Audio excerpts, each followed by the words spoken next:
ازيكم عاملين ايه؟ انا هند دكتوره صيدلانيه، والنهارده هنتكلم عن منتجات شركه ساش واللي ليها 3 مميزات نادر جدا تلاقوهم متجمعين في منتجات العنايه بالبشره. كمان هنتكلم عن تجربتي الشخصيه معاهم، ولو انتوا اول مره تشوفوني ما تنسوش تعملوا سبسكرايب للقناه ولايك للفيديو وكومنت برايكم. يلا نبدا الفيديو.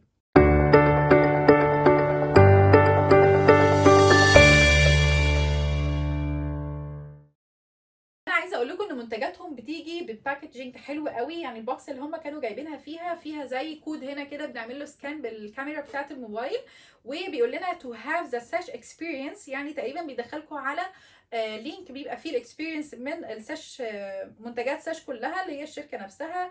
بيبقوا كاتبين فيها اللينك الموقع بتاعهم ولينك الانستجرام بيج بتاعهم.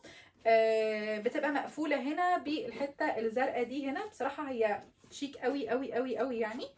الباكجينج من جوه بيبقى فيها الورقه الخاصه بكلمه ساش هنا، بتبقى المنتجات ملفوفه فيها، وطبعا بتبقى ملفوفه في الحاجات اللي احنا بنحب نقعد نفرقعها دي.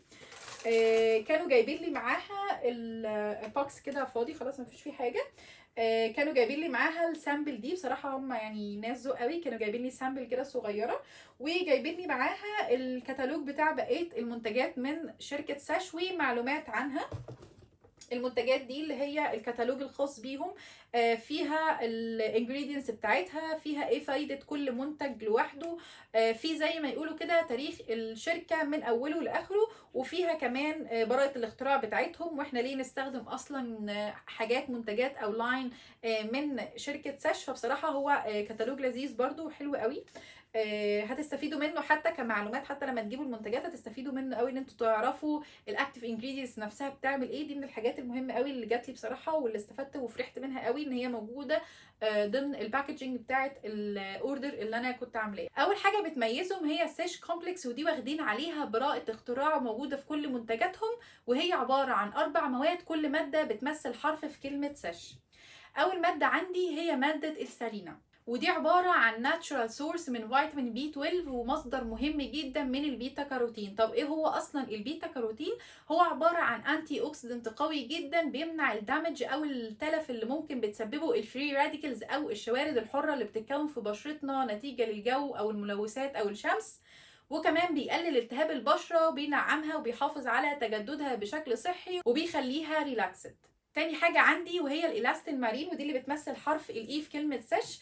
هي يعني ممكن نقول عليها الاستين مارين، نقول عليها الالاستين البحري، وده بروتين بيغذي البشره وبيحافظ على مرونتها وبيقوي السبورتنج تيشو بتاعنا، واللي بيحافظ على شباب البشره وان هي تبقى مشدوده، وكمان ده اصلا بيبقى مصدره بحري. تالت حاجه عندي وهي السكوالين، ودي بتمثل حرف الاس التاني في كلمه سش، وهو عباره عن ايمولينت قوي جدا، هو طبيعي بيبقى موجود في بشرتنا ولكن بيقل بالتقدم في السن. وظيفته هنا ان هو بينعم البشره او بيحافظ على السكين بارير او حاجز البشره وبيخليها تحتفظ بالترطيب الداخلي ليها.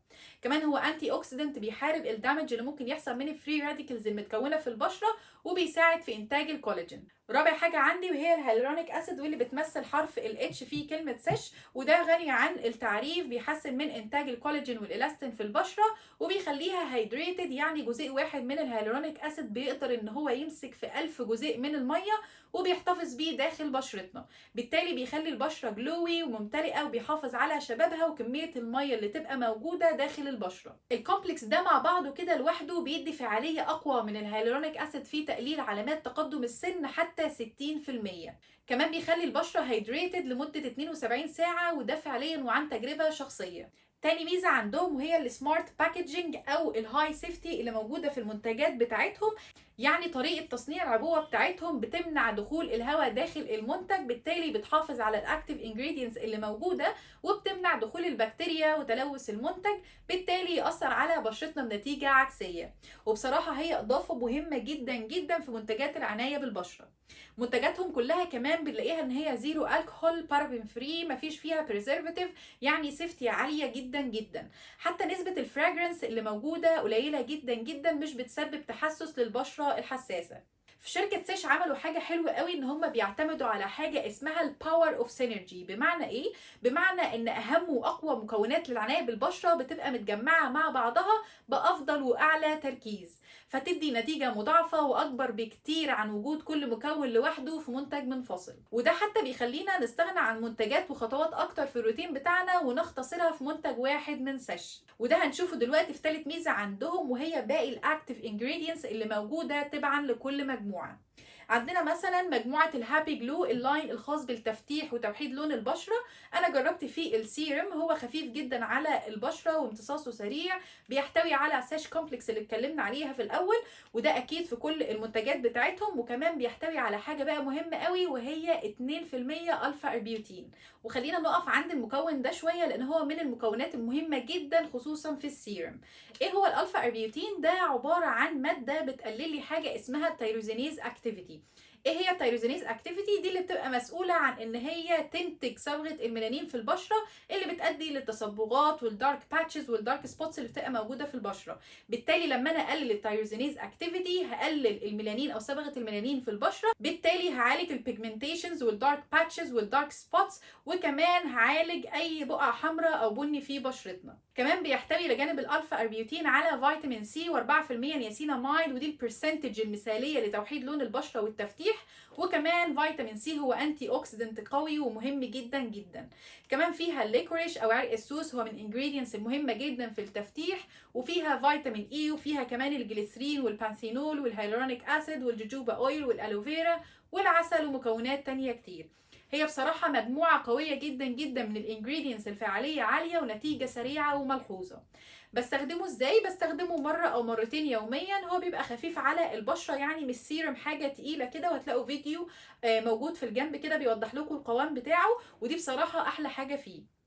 اخترت معاه الكريم من المجموعه الانتي ايجينج، فيها بجانب ساش كومبلكس برضو، فيها هيالورونيك اسيد وفيها صوديوم هيالورونيت مشتق منه، فيها 3 انواع من الفيتامينز، فيها البي 3 اللي هو النياسيناميد، وفيها البي 5 اللي هو البانثينول، وفيها فيتامين اي، وفيها 3 انواع من البروتينز، الوي بروتين والسوي بروتين والالاستين بروتين، فيها كمان الشيا باتر والجوبا اويل والجليسرين والالانتوين. هي برضو يعتبر مجموعه قويه جدا من الانجريدينتس، الفعاليه عاليه ونتيجه سريعه وملحوظه.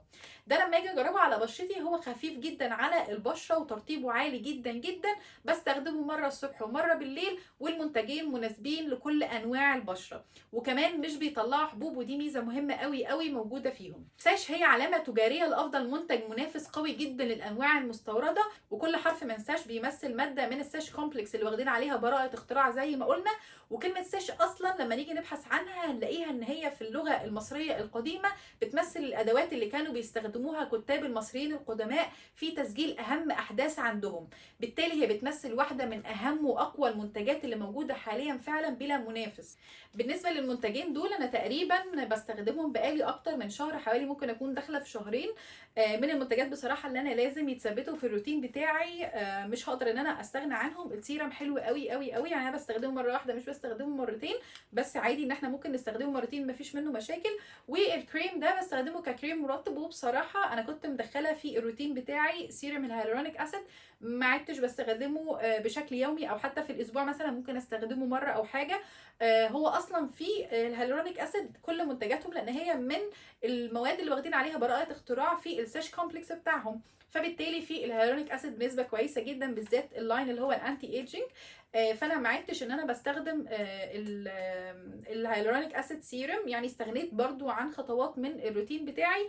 والسيرم هنا مش محتاجه ان انا استخدم نياسيناميد، برضو كنت برضو بستخدم السيرم بتاع النياسيناميد، برضو ما عدتش بستخدمه. انا مش عارفه هو هنا فين بالظبط، هو هنا اهو، ما عدتش بستخدمه، بقيت بستخدم السيرم ده بس، لان هو فيه برضو البرسنتج الكويسه جدا من النياسيناميد.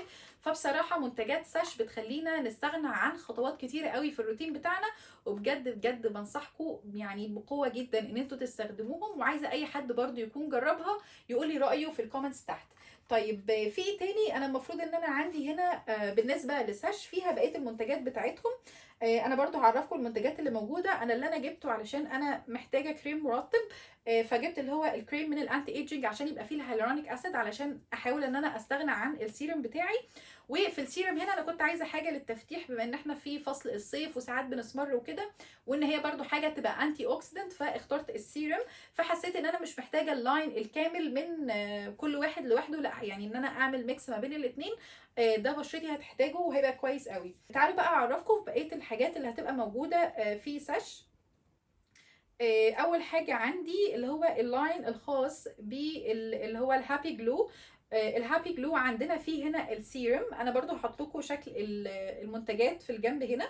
عندنا فيه السيرم اللي هو اللي انا جايباه زيه هنا، وعندنا في السيرم بتاع الانتي ايجينج برضو. يعني احنا عندنا في ساش ليها 2 سيرمز، واحد تبع اللاين اللي هو الانتي ايجينج، وواحد تبع اللاين اللي هو بتاع الهابي جلو سيرم. تمام، يبقى احنا كده عندنا 2 سيرمز، كل واحد بيختار بقى اللي بيناسبه من التو لاينز اللي بشرته. عندنا الكريم المرطب من الانتي ايجينج وده اللي انا جايباه، وعندنا كمان كريم مرطب من ساش اللي هو تبع السيرم برضو، اللاين بتاع السيرم ده.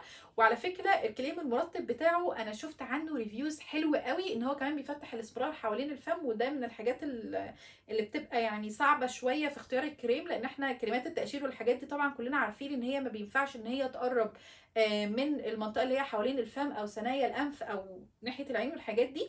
لكن الكريم بتاع اللاين اللي هو الهابي جلو ده من الحاجات اللي ناس كتير استخدمتها للاسمرار حوالين الفم وجابت معاهم نتيجه كويسه وحلوه قوي. كمان في الدراي سكين كلينزر، عندهم غسول للبشره الجافه، ده برضو من الحاجات الحلوه سمعت عنها ريفيوز كويسه. وبرضو عندهم اويلي سكين كلينزر، برضو عندهم غسول للبشره الدهنيه. هي يعتبر يعني مجموعه تقدروا تجيبوا فيها اهم حاجات بتبقى موجوده: الكريم المرطب والغسول والسيرم اللي انتوا تستخدموه. بصراحه شركه ساش انا برشحها بقوه جدا جدا، وبجد عايزه اي حد جربها، لان في ناس كتير قوي جربتها. يكتب لي رايه في الكومنتس تحت.